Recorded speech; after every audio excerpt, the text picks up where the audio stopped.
Well, good. Oh, hang on. Turn the camera on. Good evening, ladies and gentlemen. Welcome to the second version of tonight's show. Not on. Look, powered by invisible power. Now, hopefully, you can actually hear me all right. We're going to do another test. That's the happy dance music, everybody. Oh, you heard? Did you hear the theme tune? Oh, hang on a minute. Did you hear the theme tune on this occasion? If you did, that's a good thumbs up. There's the happy dance music. Ola, everyone once more. Deja vu part 2. Yes, there we are. So we tried. Every now and again, it's quite nice to try something different. People have been nagging me to give it a whirl. I've given it a whirl. But actually, we're back to the old system, so who cares? It works. So here we are on a Friday. What are you doing at the weekend? Are you doing anything exciting? Are you having some fun? Are you having some games? Are you buying your Christmas presents? What is the weather going to be doing this weekend? I have been trying to get out to carry on with my Sussex border walk, but alas, the weather has just been crap. And I've been unable to do anything, although I have done things. Of course, I've got another video for you tomorrow, but it's not the one I wanted to put out because the one I wanted to put out was out on the road. But hey-ho. So anyway, everybody can hear you, which is fine. Fantastic. So let's just say hello to a few people then who's actually out there in the stream. Connor's Dark Corner managed to get in swiftly on the second show coming around. Tall Podge is here again, Station Master's Choice. See what happens when you give Eric the night off. Thank you, Eric. He's back now. He's making sure everything's working. I had to subpoena him. Audrey Forbes Hamilton says, hello again. Rami Boo is here. Hello to Judith. Nice to see you, Judith. Sean James Cameron. Vince Quill says Pebcac. I'm not sure what that is, but I'm sure that's good. The music, says Tall Podge. Vincent says, yay, jingle is audible. Thank God for that. And Connor's Dark Corner says, membership for that program is too expensive. They should lower it. Yes, I was using a free version. If the free version doesn't work, I'm certainly not paying it. That's the happy dance music, says Rami Boo. Marriott Genealogy says, Ola, everybody can hear everybody once more, which is great. Julia has only just got in. She struggles to get in for some reason on the tube of views, and that's why it's very painful for her. I'm sorry to hear that you got in a bit late. Josephine Suter. Everybody should say, poor old Josephine Suter. She's not very well at the moment. She's pulled muscles in her back. She's got a fever. She's feet have gone gangrenous. They've chopped off her fingers. She's in bed with all sorts of nasties, which you should push the nasties out and just cuddle up to a nice hot water bottle. That's what I would do if I was you. Chasing Trains says Henry's Adventures. Nice to see you, Henri. Josh Hastings is there. Not a lot. Who else? Have I missed anybody out so far? Anna Jones. Hello again. Clive Waterfall. Lovely to see you. Ramiboo is saying we're supposed to have pouring rain this weekend, so good time to stay in and get some work done. Yes. Vincent says problems exist between chair and keyboard. Perb cac. Right, okay. It's all marvellous, says Nora Llewell. And Sean James Cameron says she's a nice bit of veal. Yeah, as long as it's not venison, we'll be all right. And David Yours is back again. Linda Kent says hi. And Julia M, get well soon, Josephine, and perhaps a hot toddy. Yes, well, we hope you are very well. We do have 3 videos, and I want to play them in tonight's show, of course. And don't forget, your videos are very welcome. So we've got tonight. Let's have a look in the video box and see who we do have. And with any luck, you heard that. Do let me know if you heard that. That would be good. On the video box tonight, why is that not going? There we go. We have poem from Mike. We have a video from Gabriel. And we have new video comer, if that's the right way. We have Nikki, who's now... Let me see if I can see your name again. It's Nukta. It's a strange spelling. Have you managed to get in? That's before I show your thing. I'm just looking for it. Where is she? She was here earlier, but I don't know whether she's managed to get back in and found the show. So I don't want to play that until I know that she's there. Over in Norfolk, I think. Where are you, Nikki from I'm not very good with names until I've managed to get them into my head. Oh, there she is, down the bottom. Nuke to sea glass. You're going to have to explain that to us as well. VT Audio Fine, says Sean James Cameron. Thank you very much for that. Good stuff. Norfolk. Nuke. Oh, Nuke. Yeah. You just got to accept I'm a bit dim. Anyway, let's have a look at your video, because you've sent it in, and you sent it to me first of all on Facebook, which was very kind of you, but actually Facebook squishes it down and makes it look terrible. So you sent it me directly from your phone via WeTransfer, which is our favourite and best way of sending in the videos to me, by the way, ladies and gentlemen. Do keep sending them in, because they are fabulous. We love seeing them, especially the out and about ones. They're my favourites. When you're out somewhere and you're showing something interesting, they're really good. Or if you're in the middle of doing something that we can all participate in, or you've got a question that you need answering. That's what this community is all about. So love all that. Any sort of excuse to bring us something different and unusual, which would be good. Be good. So let's go over to Norfolk and let's see what Nick is up to.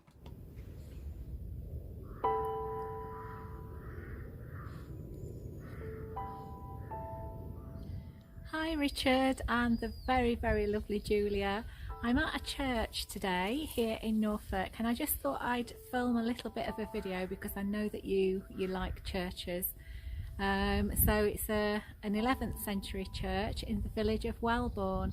When we first relocated here from Yorkshire 11 years ago, this was the village that we actually settled in, and we were here for 18 months. But it's just a wonderful, peaceful place, and I thought that I'd show it you today. And the Lich Gate, which I'll show you shortly, is of particular interest. This lovely round tower, I think, is one of 111, I think, in Norfolk. And it's an 11th century church. And recently, it's just been restored, as you can see. And the interesting thing is that the walls inside were 4 foot thick, but inside some of the lead flashing there was actually graffiti from the 1800s. So they've taken pictures and have left that and fully restored it. But it's a wonderful church.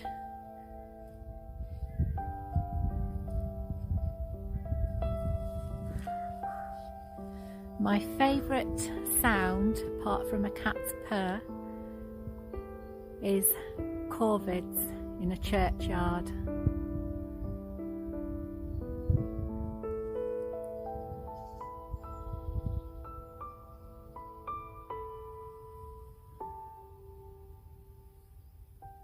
What I find particularly interesting is the wooden crosses there with the little roofs on, and I think that the little apexes are to stop the wood rotting.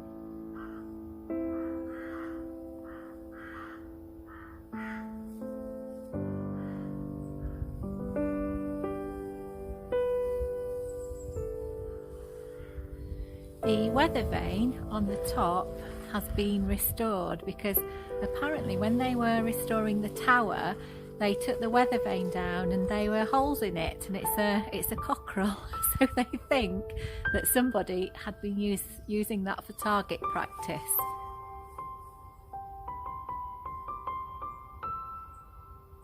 And being a dog owner, we love the fact that it says, "We welcome you to All Saints Church, four-legged friends on a lead" as well. And it's absolutely lovely in there. It's not open at the moment, but inside it has a medieval font that was actually found here in the church garden with flowers growing out of it.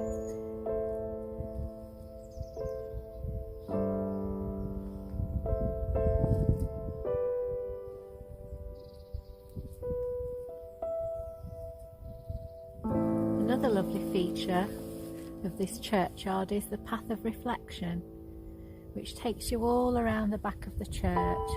And it has verses from all sorts of areas of the Bible.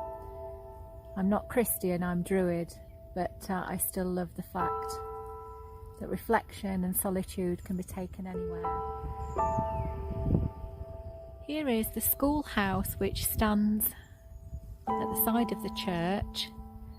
And when we first moved into this village, I used to use this to teach my private training courses. And it's lovely because inside there's a beautiful, quite grand stone fireplace. And in the winter they leave logs for you to light the fire and keep warm.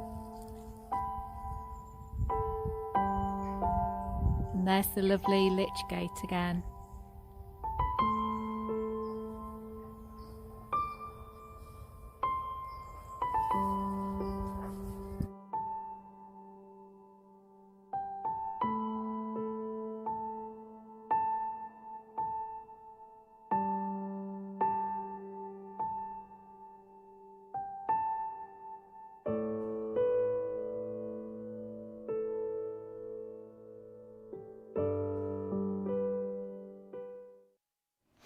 There we go. How about that? Fantastic. Thank you, Nikki. That was lovely. Do send in another video as soon as possible, really, of your area. It's always nice to see different people's areas, because there I go out on the Bald Explorer and you see my area or where I'm exploring.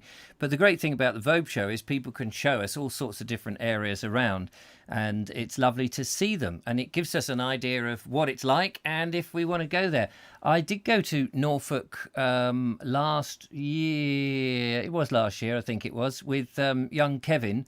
And I'm just trying to think what part we were at in Norfolk. I can't even remember the name of the villages, but we made a number of videos, so you can always check them out.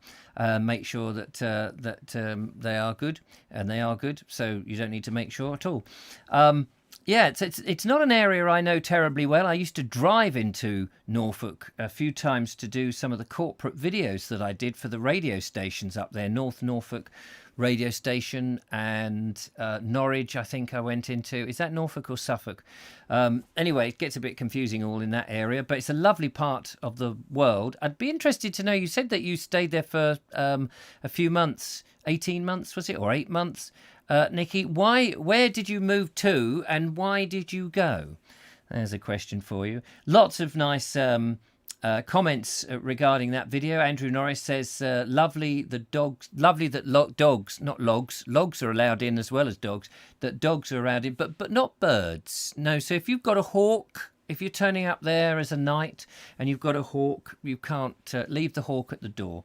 Ron Langley says, oh dear, Kerry, least you are here now. Oh, because Kerry was looking for the other stream, which I have now just deleted, so nobody will do that.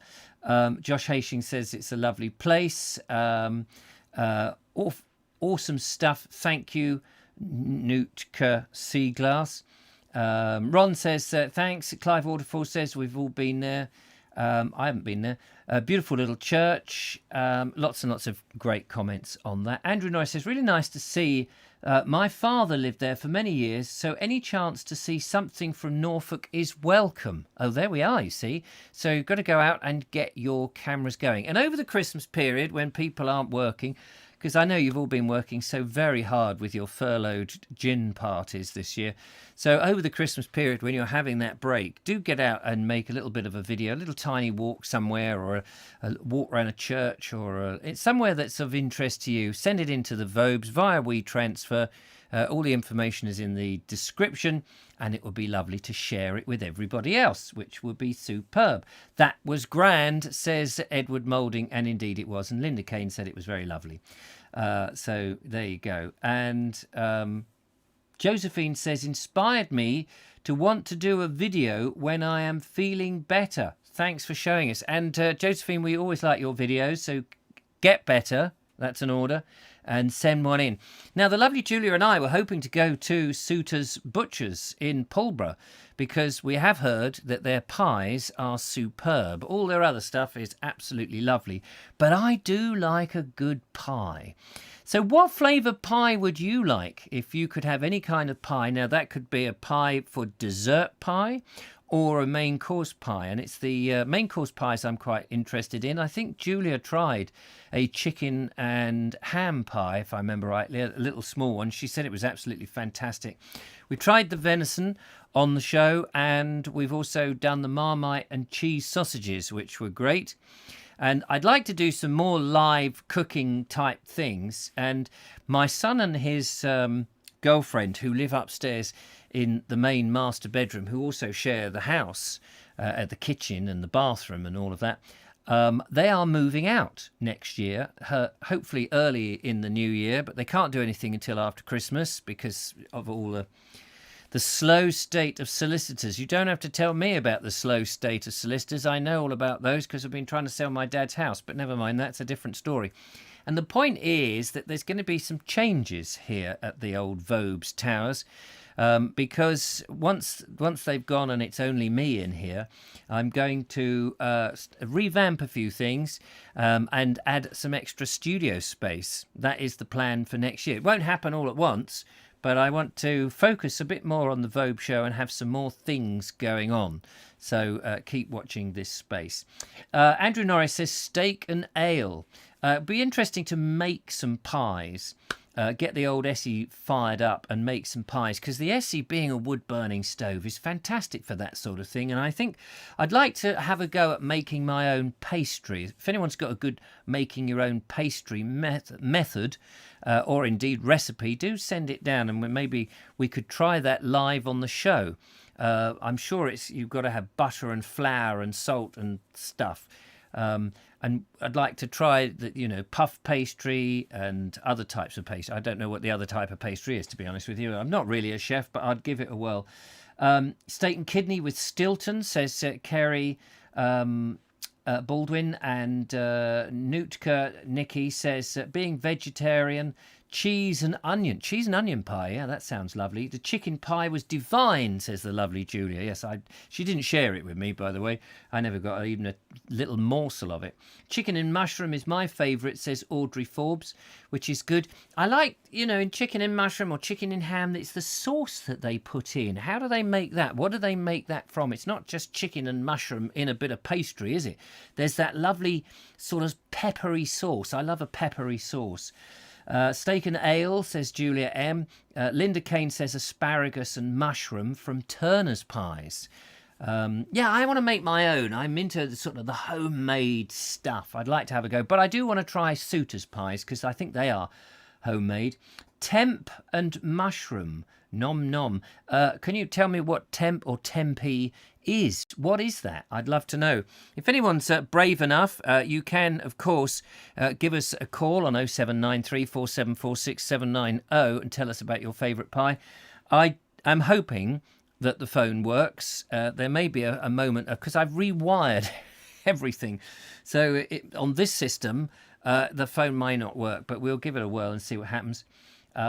I can sort of rewire it on the show live, I suppose, but you don't want to do that. Ernie Samet says fish pie. Oh, my goodness, no, please. I do not like fish, although I have had a tuna bake this evening, and that's true. Generally, I don't like fish. I like tinned tuna, I think because I had it as a child. I have had cod, but it has to be really well cooked. Properly cooked and fluffy and have no of those sort of jelly bits in it, and it must be white and fluffy. It's very rare for me to eat any fish, but I've tried things like salmon, made me want to heave. The smell of shellfish makes me want to puke, and I cannot. Raw fish just makes me really uncomfortable. So if I'm in the supermarket and there's all their raw fish, the stench that comes over of these dying bits of animal or fish is quite gross to me. Cottage pie in the oven right now, says Judith. Right, everybody round to Judith's house. That sounds lovely. Linda Kane says you won't move into the main bedroom after the little one, rather than the little one. You can actually get all your clothes put off the bot. What? Won't you move into the main bedroom? No, it's only me sleeping in the bedroom. So what's the point? That's the way I think about it. I'm going to turn the bedroom into an office. So I'll probably put all my edit machines that are in the front room, my edit machine and my office machine, move that all upstairs, maybe have a little studio in there, in that space as well, maybe for the reading show, could do that, make that a nice little space. and turn the front room into more of a front room so that when people come round, actually get a sofa, not a new one, a second-hand quality second-hand sofa, something like that, and an armchair. I think that would be nice, and the fire with the books, and maybe get some nicer shelves than I've got. That's one of the thoughts I want to do.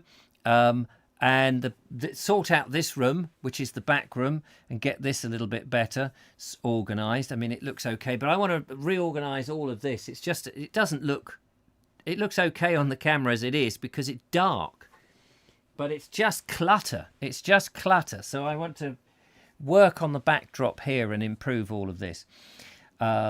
Stargazy pie, says Robert Croser. I've never heard of that. Chicken ham and leek. Chicken ham and leek. That sounds lovely. There's so many pies. We're going to have to, I think through the winter, we're going to have some making pies in the Essie. That would be good. Excuse me. I like a fish finger, says Sean James Cameron. Show me where the fish have got hands. Linda Kane says Turner's pies are award winning. Last year won the best pie in the country, Steak and Stilton. But aren't they a commercial concern, or are they a small little shop? I've seen there's one in Worthing. Is that the one? Is it like a handful of them? Do they make them on the premises, or are they just made by young people? Not saying anything's wrong with young people, but what I mean is, trainee types, spotty teenagers, I suppose. When I'm saying young people, I'm meaning kids. And it sounds derogatory. I don't mean it to be derogatory, but you know what I mean? Not a baker that's been baking for 30 years, 50 years, 80 years, and who knows how to, just make the right thing. That's what I mean. So I'm interested. I'm wary about buying ready-made food now. Although, still have to go to the supermarket to buy some stuff. Station Master's Choice says that was a great programme. I'm not quite sure what programme you're referring to. Josephine says that Neil's wife makes the pies. She is the pastry queen. I will ask her what pastry recipe is. That would be fantastic. I mean, I don't want to... Obviously, I'm not doing her out of a job. But I would love to come and try her pies. But I just would like to be able to make my own pie. I make my own bread. Mostly, although I did have to buy a loaf the other day because time sometimes, doing this in the evening, going out and filming, editing stuff, doing a live show, sometimes it's like, oh my God, I've run out of bread and I haven't got time to make it and the Essie isn't on or whatever. But generally, it is. Use butter in pastry, never margarine. I never use margarine. I hate the stuff. Would never use margarine. Do you know when that fad came out, everyone went to margarine, didn't they? And it was all this spreadable stuff, this yucky, horrible... I don't understand how people can do that. If it's not out of a cow and it's not naturally done with proper grass, not added to the milk, you understand, who would want to put all that junk into their mouths? I don't understand. Just because it's a bit more smoother and stuff. No, I don't like margarine. Josh says, why not IKEA? No thanks. No thanks. Don't want to have anything to do with... no disrespect to them. I'm sure they're all very nice. But I've been reading too much old-fashioned books about the old-fashioned ways. And I want a second-hand piece of furniture that is not brand new and will collapse next year. I don't want to pay today and pay when it's just breaking. I want a nice, sturdy bit of something that was, like a Parker Knoll or something that's really solid and nobody wants and is in a second-hand shop. That's what I want. I did think, actually, do you know what I thought? I wonder how easy it is to make your own sofa. I thought there must be, I bet there's YouTube channels that shows you how to do some elementary carpentry skills and that you could do it. And I did think, wouldn't that be great to actually do something with your hands? This is something that we don't do. We buy everything. We order online. We don't even have to go to the shops anymore. We're all incredibly lazy. And the satisfaction of making something, even if it is wonky, does it matter? Does it matter if it's wonky and it's not 100% right? Does it matter if the screws can be seen? Have we all got a bit perfectionist and wanting everything to look absolutely incredible all the time? Does that make us very happy? Or should we be a bit less unhappy with defects? Wonky stuff is all right, isn't it? Or are you somebody that has to have everything immaculate, that it's, every surface must be completely clean, there must be no scratches, everything must be brand new? Are you somebody who always buys brand new? Do you always spend a little bit more from somewhere else? Or are you somebody who will just make do with all sorts? It may be necessity, of course, that will do that. Give me a call, 0793 474 679. I won't bite your head off. Give us a call and tell me what sort of things you buy, how you buy them in terms of furniture. Or have you made something? Or would you only buy from real craftsmen and spend a lot of money but know it's going to last forever? Be interested to know what your thoughts are. And how do you make your pies, or do you make pies? Nigel Sadler says butter can be made anywhere with a couple of pints of milk. Margarine requires a petrochemical plant.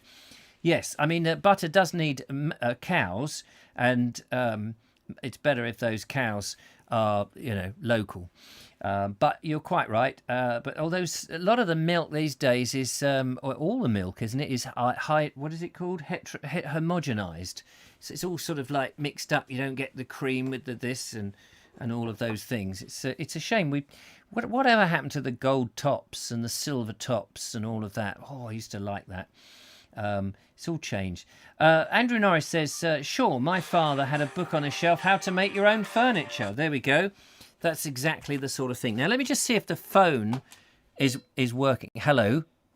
What ho, your phone is working. Oh, good. You can hear me. Yeah, I can. Yeah, no problem. Fantastic. And hopefully everybody else can hear you.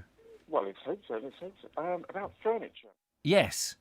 Well, as you know from my previous video, my dad used to make a lot of furniture. But when we were furnishing our little place in the country, in the village, we went to an organisation that helps rehabilitating young drug offenders. Right. And they employ them to restore old pieces of furniture.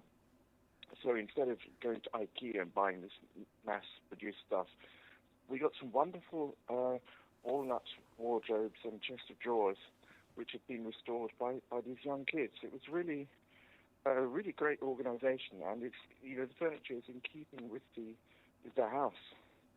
I'm just getting messages that you're very quiet. I'm very quiet. It's not you. It's the way I've wired this up, and now I'm sort of. Hang on, just bear with me. I've just got to think this through. What did I do? That's gone in. Okay. Just bear with me, ladies and gentlemen. Okay. That comes into there. That normally it's because I wired it up for the other system. You see.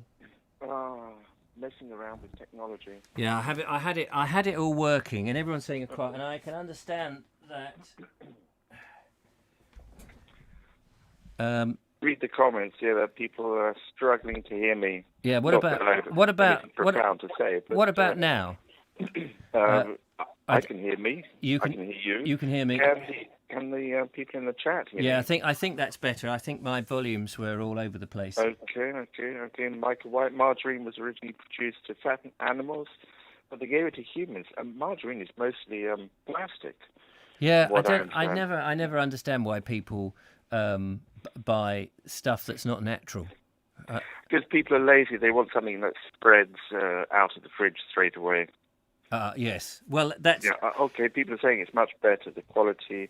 Yeah, so just go back to your father had this book on how to make your own furniture. Just he had a number of books. He was a very practical man, and he would make furniture. My mother still has some pieces of furniture that he made. But I remember once when I was very young and I got interested in fishing, I went to visit him, and I was talking about fishing and that I needed weights. And he went to his little shed at the end of the garden, his man cave, and he got a little round tobacco tin. He filled it with soil, pressed his thumb to make a depression into the soil, and then he got a blowtorch and melted some lead and put a couple of wires in it. And hey presto, he made me, in a matter of minutes, this wonderful lead weight. Wow. I was really impressed, and I remember that so so well, but he was a very practical man. I mean, when you think, you go back to even go back to the Neolithic people, and you have a look at some of their tools. You know, we always think of like these old flint tools as being incredibly crude. Well, I say we always, I always, until you actually look at them and then you go, oh my God, these are amazing pieces of work, beautifully polished, beautifully cut, and with primitive tools. Indeed, yeah.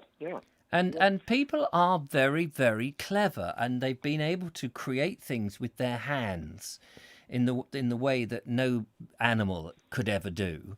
And yet now we've become incredibly lazy. Now we've got the machines to do it. We no longer have to do it.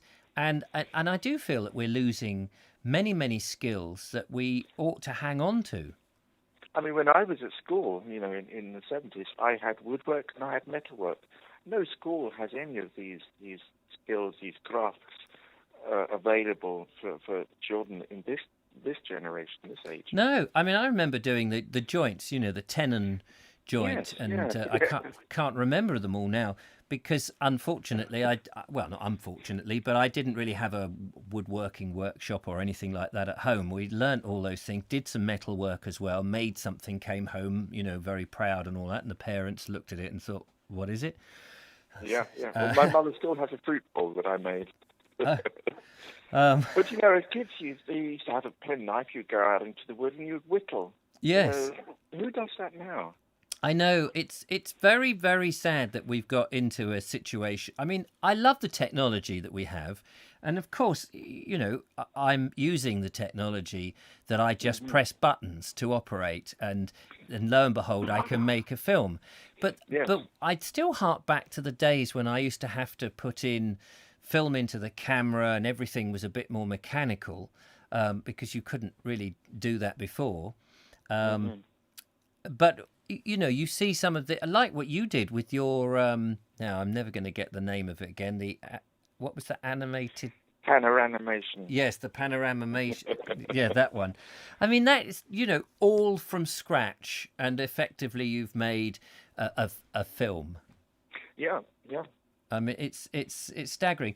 So where do you think, if you get out your crystal ball, because as cat wheeze, just the one, don't do any juggling, and if you're looking into your crystal ball and the mist's clear, where do you see us going?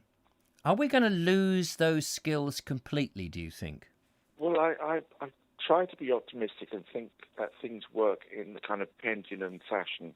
It swings one way to an extreme as what we're experiencing with a lot of political ideology now, although I don't want to go any further at that. But I think it'll swing back, that people will, they'll get tired of IKEA. They get tired of this compressed wood and furniture, this cheap stuff. And they'll want to go back to traditional craft-based skills. I mean, this is the optimistic side coming out. But, I really hope so. Because a lot of these skills, I see it in the village. A lot of the traditional skills have already gone. But I'm hoping that some of them will come back at some point when there's the need for it. The satisfaction that you get from being creative. I mean, you're an artist, so you're creating different arts from different styles. Whether I never find that one discipline is enough, so I need to experiment in all different ways. But making those puppets, it was remarkably easy. I mean, I was surprised myself just how easy it was actually to just blow up a balloon and then put some paper mache around it with wood glue and paint it. And you can make some really great examples very quickly, very easily. And I had someone who wrote to me, who saw the video, and he wanted some advice and some help. And, I wrote a little message to him, and I'm hoping he'll come back to me. But, the whole process it's really very, very simple. And I would encourage lots of people to make puppets or to make things with paper mache. I suppose one of the things is that people don't seem to have the time. Well, if you want to do something, you'll make time for it. I absolutely agree. My thought. I absolutely agree. But a lot of people think they don't have the time. and yet they've got time to watch 20 YouTube videos a week. Or whatever it is. I'm not saying please don't watch our videos, of course, but at the same time, or watch a live show, people, I think there's so much in life that we no longer have to do. We don't have to do, our washing is done by a machine. Most of our washing up, and washing up, I mean, I don't have a dishwasher. I'd never have a dishwasher. What would be the point? I'm the dishwasher. And the food can be, now delivered to your door. I mean, my son, they must have 60% takeaways to 40% what they make themselves. Yeah. And so they're rarely doing that. And you just think so much of we've offset, we've given off. What is the word I'm looking for? Delegated responsibility. So much of life's just skills, which actually give you, I like making a good meal, and I get a lot of satisfaction in preparing it and cooking it, and even if it's on my own, and then I'll eat it and go, okay, that was all right. And it takes a bit of time, but I get enjoyment out of those simple things. Absolutely. I mean, cooking is an art in itself. I mean, we always cook a fresh meal for lunch every day. We take it in turns to cook. And so we always have something, and we get fresh vegetables from the green market, so we get local and seasonal produce. And it really makes a difference when you go to the trouble. And I personally, I appreciate it much more. Once every fortnight we might get a takeaway, but it's never quite as satisfactory as when you take the trouble to make it yourself. Takeaway just helps. And I mean, it's when you having to do the washing up. Yes, of course. And a takeaway can be a treat. When it's a treat. Well, yes, yeah. I mean, we had when my kids were growing up, Billy, my youngest, he had a friend who came round for tea one day. Mm-hmm. And he must have been about 10. They must have been about 10 or something. And he had, a kid to come and play, and they played. And then Dawn, my wife at the time, made them a nice meal. I don't know what it was, but it was a homemade meal, something very simple. Yeah. And this kid just looked at it and wasn't eating. And Dawn said, "You all right? Is it? Don't you like whatever? Let's say it was lasagna for the sake of argument." She says, "Don't you like lasagna?" He says, "No, it's not a takeaway." And this kid had takeaway every night. Never had a homemade meal. Never. Oh, that's just a terrible shame. And what he's eating was probably crap. I know his diet was absolutely atrocious, but it was the fact that he was then not prepared to try it because it didn't come in a box. Yeah, he wasn't brought up to experiment. And I have to say, both Dawn and I looked at each other, and we were spellbound. Not spellbound. What is the dumbstruck? Dumbfound. Dumbfound. Yeah, thank you. Yeah. I mean, I'm reading as Nanuka has written, "Eat with the seasons," and it's very true. Fresh produce. I mean, we're lucky here that every neighbourhood has a green market, very good green market, which I don't remember seeing. The last time I saw a green market in England, maybe a farmer's market once a month, but this is every day. Yeah, I mean, when I see your videos and you see the land that you've got, and you're growing your own stuff and all of that, and then you've shown us pictures of the market on some of your videos before. Yes, yeah. And I, you just think that's what I want over here. Well, there is a house available in the village for about 15,000 euros with a bit of land and a plant orchard. At 15,000? Yeah, 15,000 euros. Not 50, 15. It's a good, solid wooden house. I've been inside it, It's nicely decorated, very simple. Hasn't been lived in for about, at least 15 years, probably longer, but it's still pretty solid. So if anyone out there is interested in moving to Croatia... Gosh. How easy is it to, what's the legal stuff? Is that easy to do? Yeah, we didn't really have a problem with that. I mean, of course, Jasna, being a native here, she did most of the work. I mean, for me, getting the permanent residency, it took me a long time because there was a change in the law, and there was one particular person in the police who I didn't get on with, who gave me wrong information. And so I missed a particular deadline, so I had to start all the way from the beginning, go to Slovenia, get a stamp in my passport, come back and start the process again. but that's all history. No, I mean it's a nice country to live in. You know, it's 4.5 million people. There's space. Yeah, gosh, isn't that amazing? Isn't that amazing? Yeah. Well, I could buy a place over there and maintain this at the same time and just sort of like pop back. That is an option, yeah. And internet's very good here. Is it? Yes. Yeah. Gosh, well, that's very tempting, isn't it? It's very tempting. Linda Kane says, "Don't go." It's only a couple of hours away. I'd love to see more of Croatia, says Henry's Adventures. Yeah. Blimey. Well, I need to make a video for Henry about this little museum of old trains that they have in Zagreb. So when it gets a bit nicer, I will make this video for him, for you all, but with Henry in mind. Fantastic. I better let you go, but thank you so much for that, and thank you for telling us about your father and the craft. I inherited a lot of good things from him. Yeah, absolutely, and it was reflected in all your work as well. So lovely to see. Take care, and we will talk soon, young man. Indeed. Yep. All the best. Bye. Bye. Bye, everyone. Bye. There we go. Andrew Norris there, ladies and gentlemen, all the way from Croatia, signing me up for a €15,000 house just down the road. Wouldn't that be amazing? That would be so funny. It could go. It's a shame, really, in a way. I don't want the distance, but if it was sort of, down there in Australia or something. So in other words, I wouldn't want that distance, but in other words, if you could have the summer over in Croatia and then come back and have the summer over here and just miss out the winter, that would be fantastic. I could spend 3 or 4 months over there, farm, do all the things that I want to do with that, and make the videos and come back over here and then tour around Britain and do all of that. It'd be hilarious.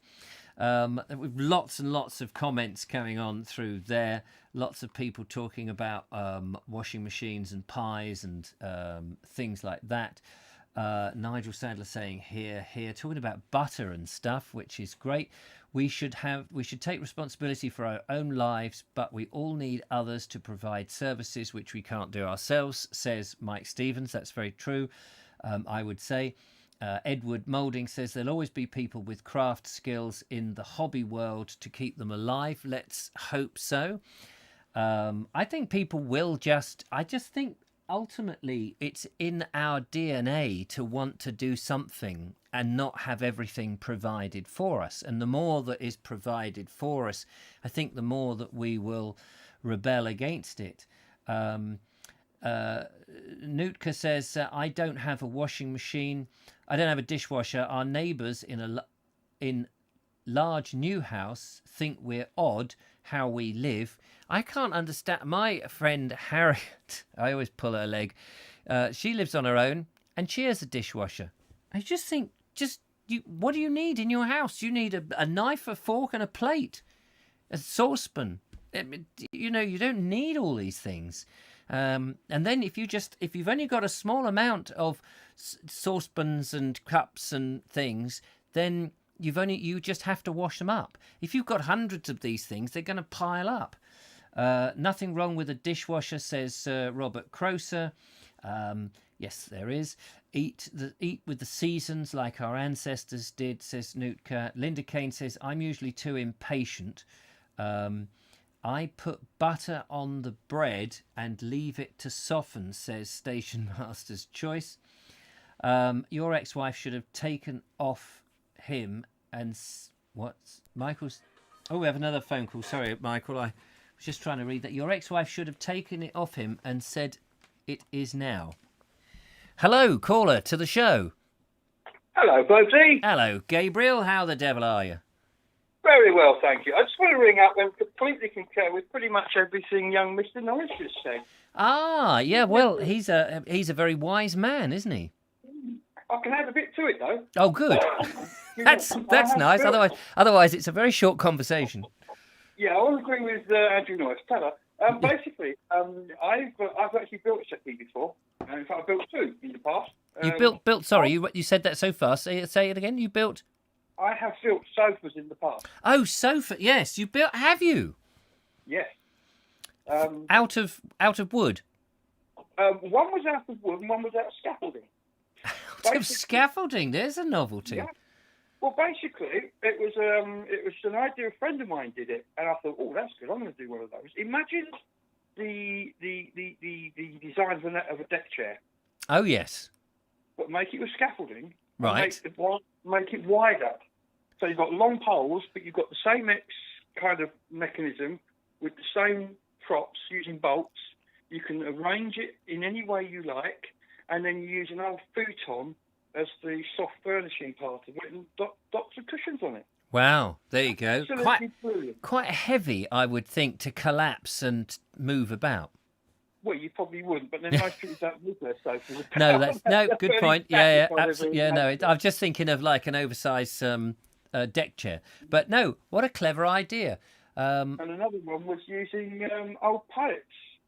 Old pallets? Old pallets. I mean, if you actually Google low-tech furniture, there's a whole movement of people using everyday found objects to make furniture with it. A friend of mine has actually now got pallet furniture in his garden. Yeah. And what does it look like, though? It looks like pallets, basically.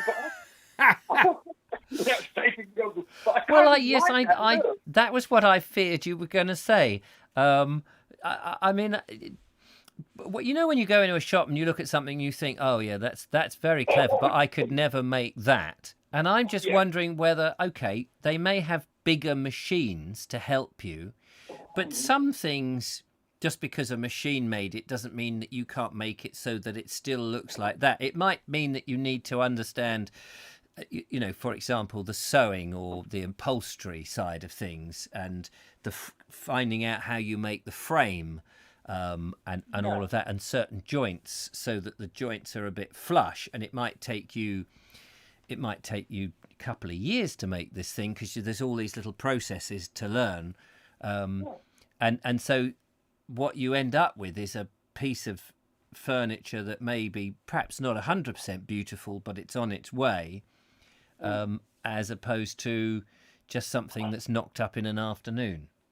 I mean, you've been here. I don't have a single new piece of furniture in this house because A, I haven't got the money to go out and buy new furniture, but B, so much good stuff gets thrown away. We live in a throwaway society, which kind of links into what you said about, you know, people just go to IKEA and buy the next thing, and the old one goes on the tip. I totally agree with you. I don't have any brand new furniture in my house. Everything's either second-hand or been given to me, and I don't actually have a sofa. I have one armchair that a friend of mine, good old Nigel, who used to be cosy and snug and cosy, got very. One day he just turned up. He said, "I felt sorry for you. You don't have any furniture." And he just came in with this armchair. And I've got one armchair. Mr. Suggett and Julia will, and even Sean James Cameron, who sat in my sofa, who would be able to tell you that's the only bit of proper furniture. I've got office chairs that I'm sitting on here, but that's that's for work and for editing. But I'm talking about like house furniture. I mean, I'm probably not the only person whose parents, when they moved into their house back in the 50s, didn't have a stick of furniture. No. And they couldn't afford to go out and buy it. They didn't have it until they could afford to buy it. Exactly. Yeah. Well, buy now and pay in 6 months' time or something. Absolutely. I mean, this is the problem, that we're in this very society where people. I mean, for example, my eldest son, he moved into his house, but everything was there. And you hear of people who move into houses and everything's got to be there. There's no move in the house and go, well, now we'll save up for the washing machine, or we'll save up for this. I mean, that's what we did when we moved in here. We had one of these second-hand. We got it from a junk shop, a second-hand or third-hand. What do you call the blooming thing? It had a spin dryer and a tub. Twin tub. Yeah, twin tub. That's right. That's what it was. Lovely. Mum had one of those. It had a mangle on it as well, and she also had those lovely things, which were like two bits of wood with a springy bit at the top for grabbing the stuff. Great and big it like tweezers. Great tongs, like tongs, clothing tong. We had those, and then you put the hose in. I'm sure I've spoken about this on the show before, and I just think that the society that we're in is we're being bombarded with adverts for all this stuff. You can have everything. And you've got nothing to look forward to. No, of course not. I may be just showing my age and my old ways, and I haven't perhaps moved in with the new ways. But you're absolutely right. So much is thrown away, and so much of the bad stuff, the plastics and stuff that everything comes in, is anything that you buy in a box or in a plastic has polystyrene wrapped around it, and then you're stuck with this stuff that what are you going to do with? You've got to take it down the dump. No point putting it in the bin because your bin is full within seconds. Yeah. Drives me mad. Whereas if you could just get some timber and just make something, whether it be pallets or scaffold or crafted timber, there you've got no plastics to worry about, no boxes to get rid of, and away you go.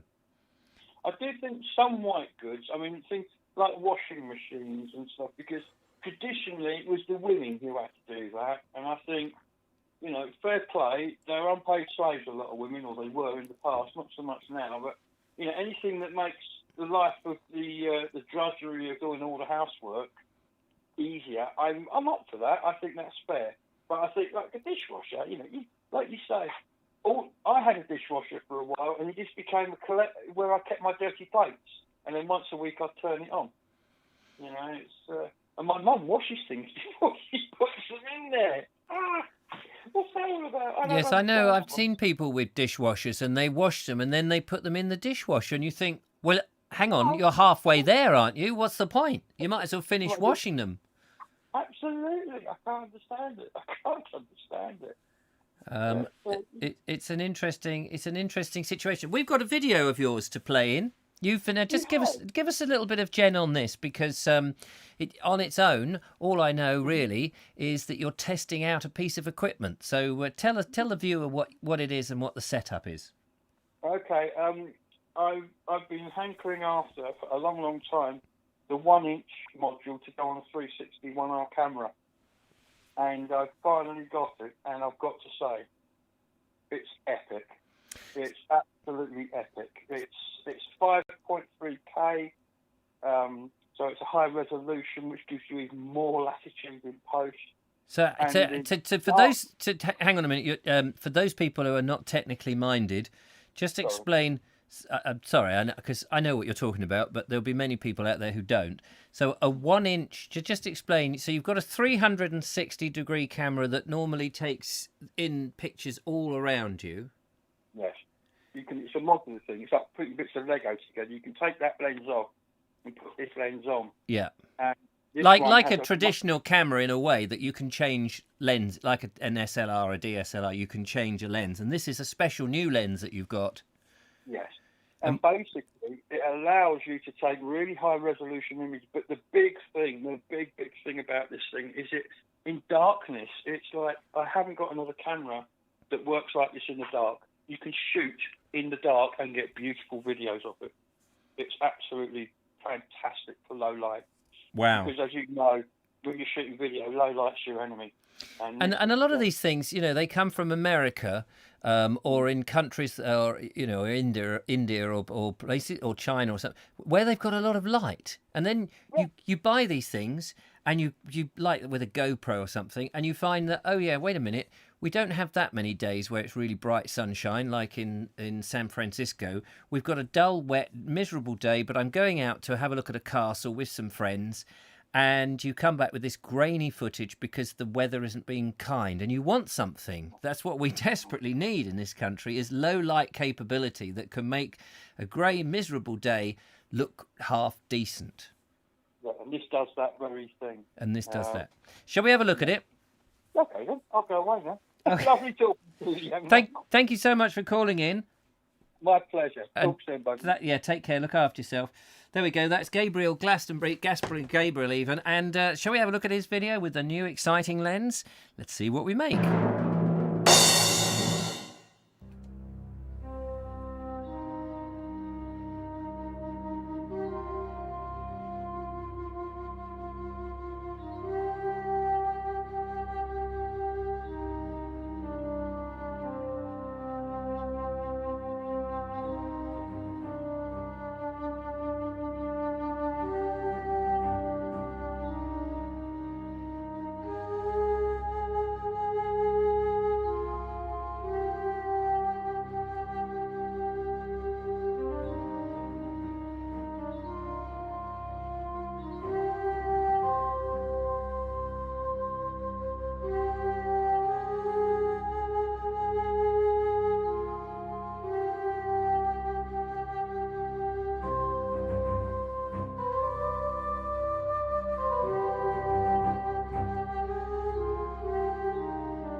There we go. The new 1-inch Insta 360 magic lens, 5 point something K, whatever Glastonbury said. Look amazing. So nice and smooth as well, which is what we always like, especially with our coffee. Thank you, Gabriel, for sharing that. Good stuff. We look forward to more of your videos. And don't forget, Gabriel has his own Glastonbury Gabriel YouTube channel, which of course you can go and check out some of the videos that he has up there, or if not all of the videos, of course. Just put Glastonbury Gabriel into the search engine and it will pop up.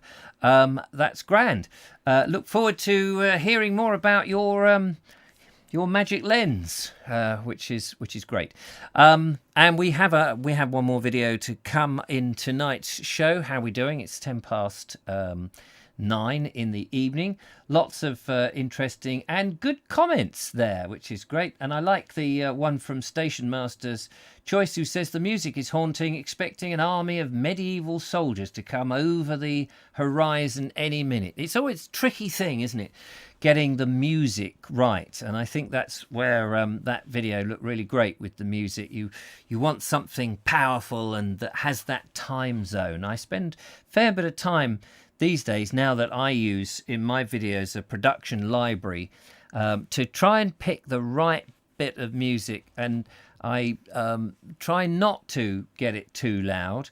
Sometimes I get people saying it is a bit loud, and every device seems to punch the music up or compress the audio in different ways, and it's very, very tricky. It's the same in the old days when you were trying to colour match things, and then you put it on one TV and one other device, and they all look very different. Mobile phones, certainly the phones that I've got, the Samsung phone, and I don't know if this is true for all mobile phones, and maybe it's because the pixels are more of them and they're closer together or something, but they certainly seem to sort of give it a much more polished, they make the blacks black, and it looks great. Then I put the same video on a monitor and it's more washed out. It's very strange. So trying to produce a video for every system is just damn near impossible. And in the end, I'm afraid to say that I churn out my videos so quick, I don't have time to really worry too much. They have to be of a certain standard, and then once they've reached that, that's it, because I'm on to the next one. The days of me really trying to make something look really, really good and spending lots and lots of time over it is over. And I don't like that. But the reason that is because, and I know from my own habit, is we're all so content hungry, and we watch it and we lap it up, and it doesn't seem to matter if there are mistakes in there or errors too much. People will just go, yeah, no, whatever. Right, great, I'm on to the next one. Yeah, I must watch this. On to the next one, whatever it is. And I think in many ways we've lost that art of watching something that is very well made and appreciating something. It's interesting when I look at the comments of videos that have taken me a lot of time and effort to put together, and some people just will put a smiley face and go, yeah, it's quite good, or yeah, fairly interesting. And you just think, oh my goodness, that one I worked really well on, really hard on, and then one that's just thrown together. And I know, and I look, oh, there's some dodgy focus in there. It's a bit skew here, and I didn't have another shot to get in there. That's almost a jump cut, and all of that. And then I put it out, and I think, oh, that was a dreadful. And then people are going, oh, no, I really like that one, Richard. I really like. Wait a minute, that was filmed in wobbly cam. No, I really like that. That was great. And you just realise that it. I mean, you cannot work out what is the right thing to do, basically.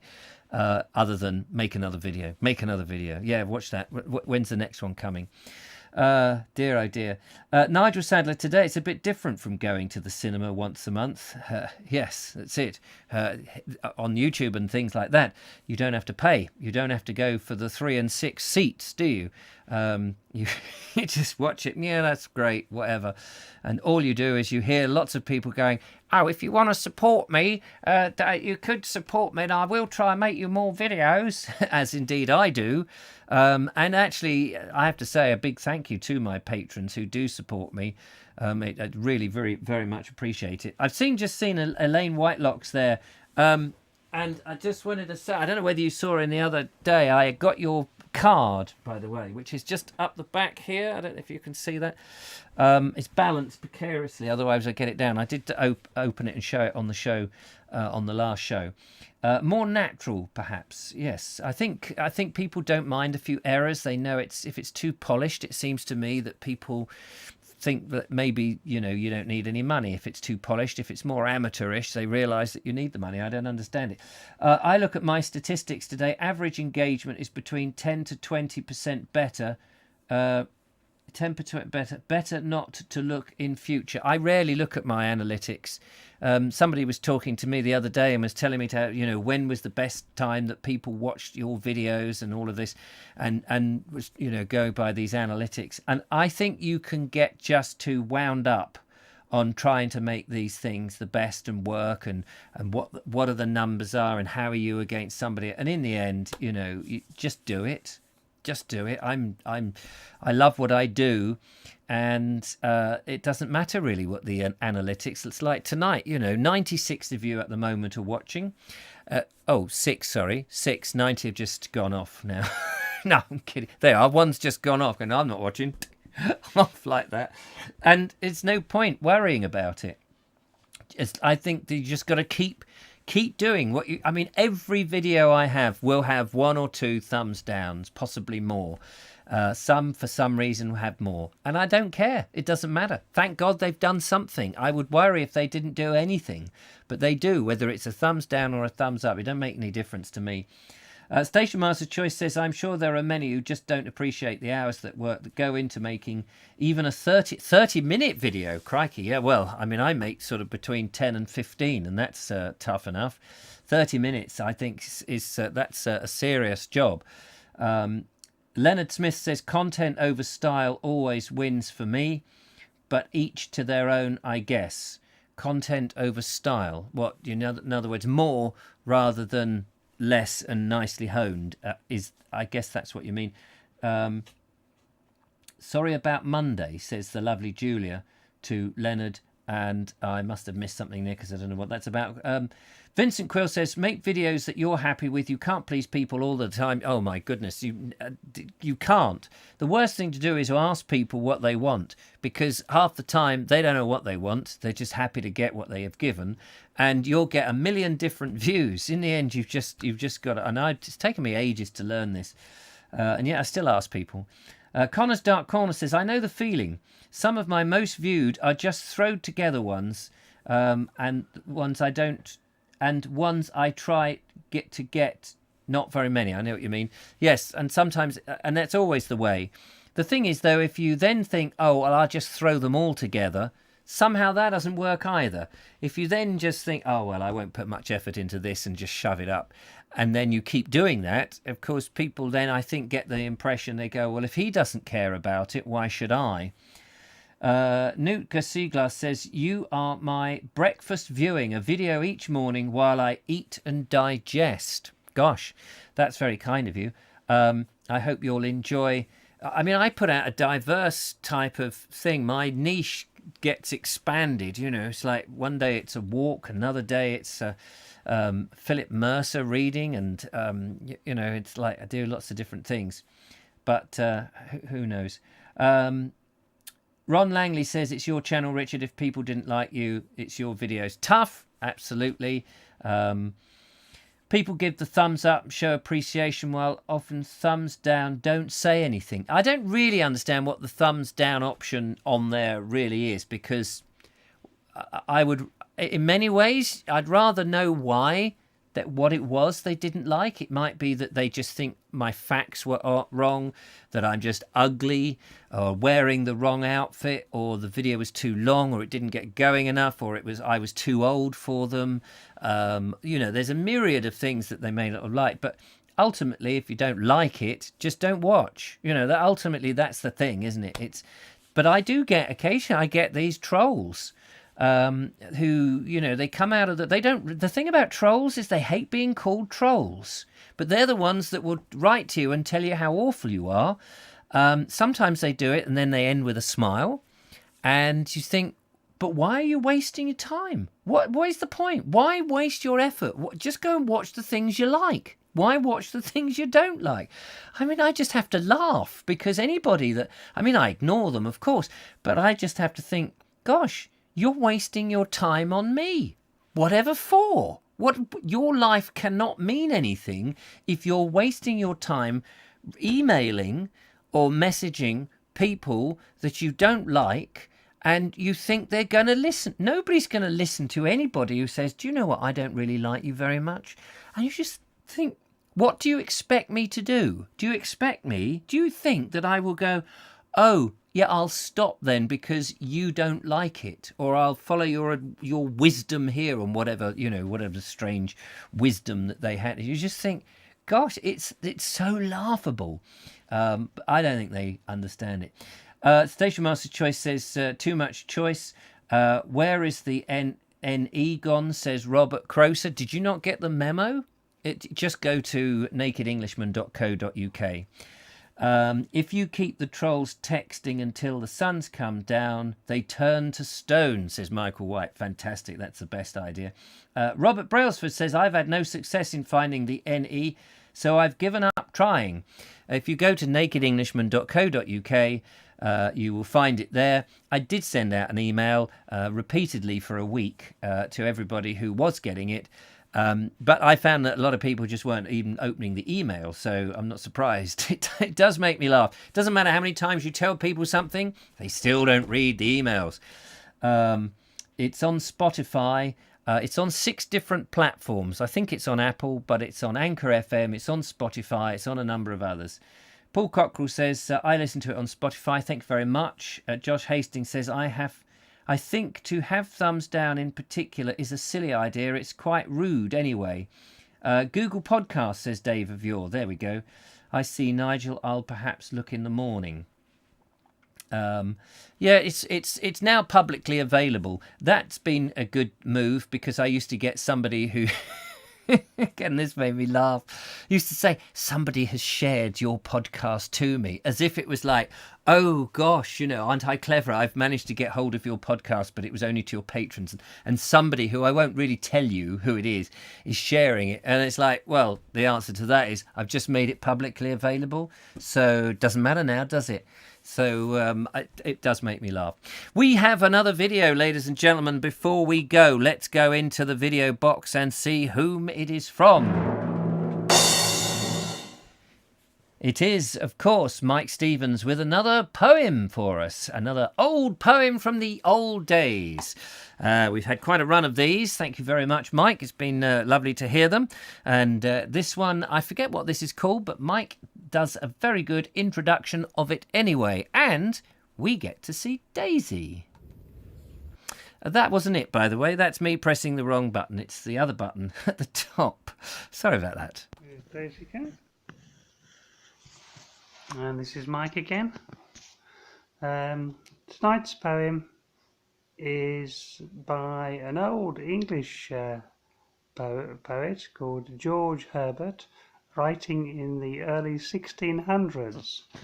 So perhaps not many people know of him, but I quite like his poetry because of the musical rhythm and rhyme it has.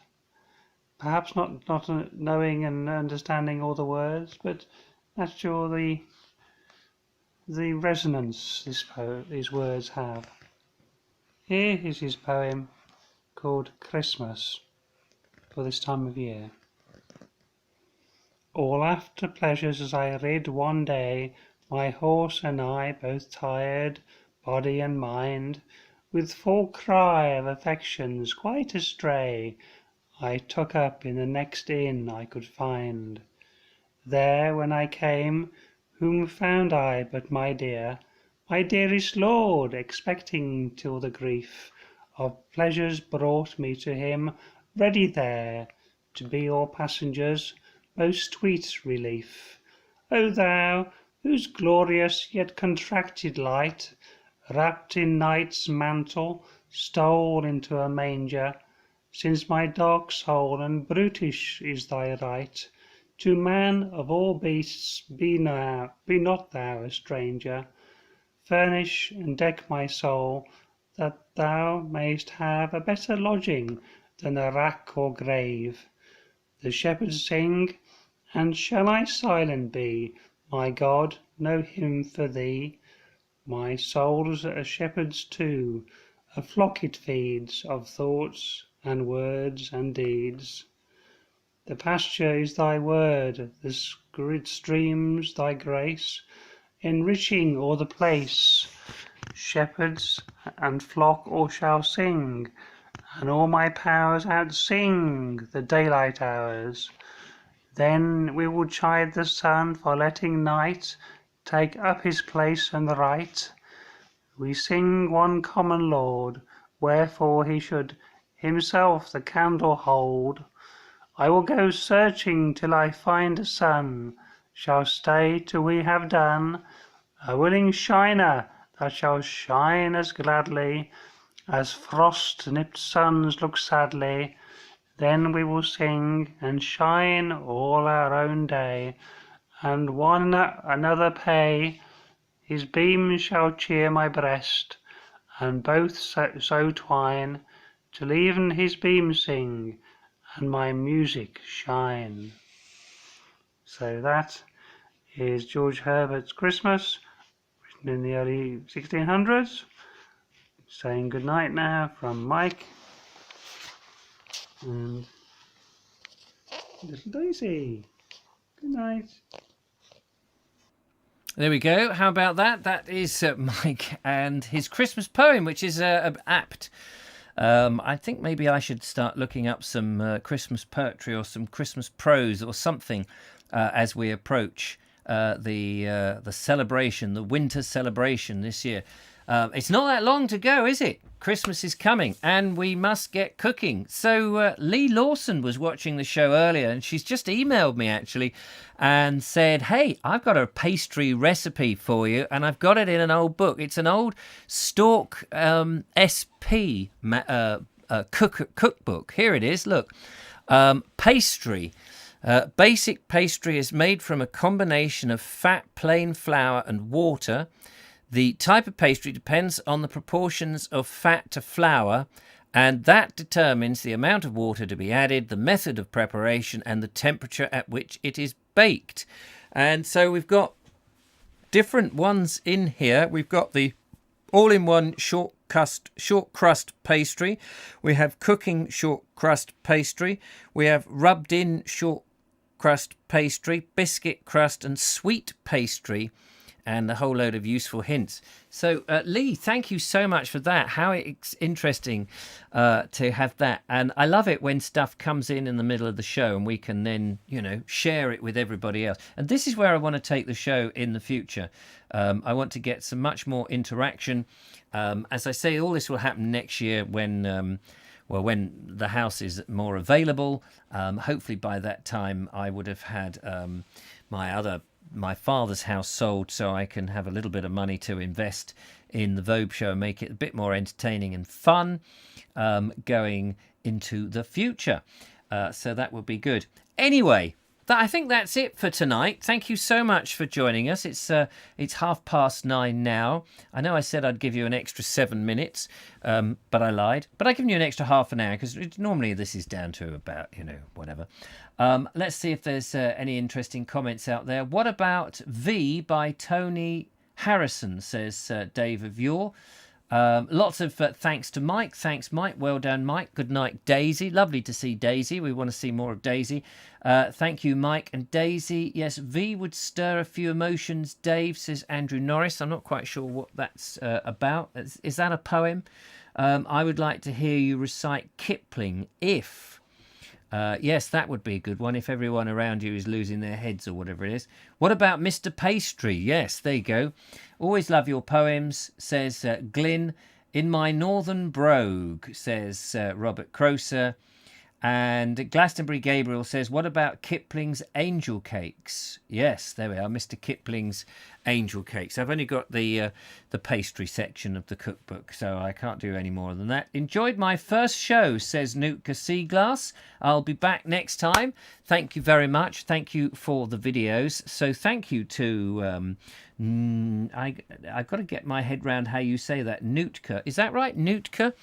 Thank you to Nootka for your video, to Gabriel with his magic lens, and to Mike for the Christmas poem, to Judith and Julie for moderating throughout the week and making sure everyone's behaving themselves. Thanks to coming along and watching this old nonsense, and for everybody throughout the week who has called up, including Andrew Norris this evening, and telling us about how his father used to make homemade furniture and all of that, which is wonderful.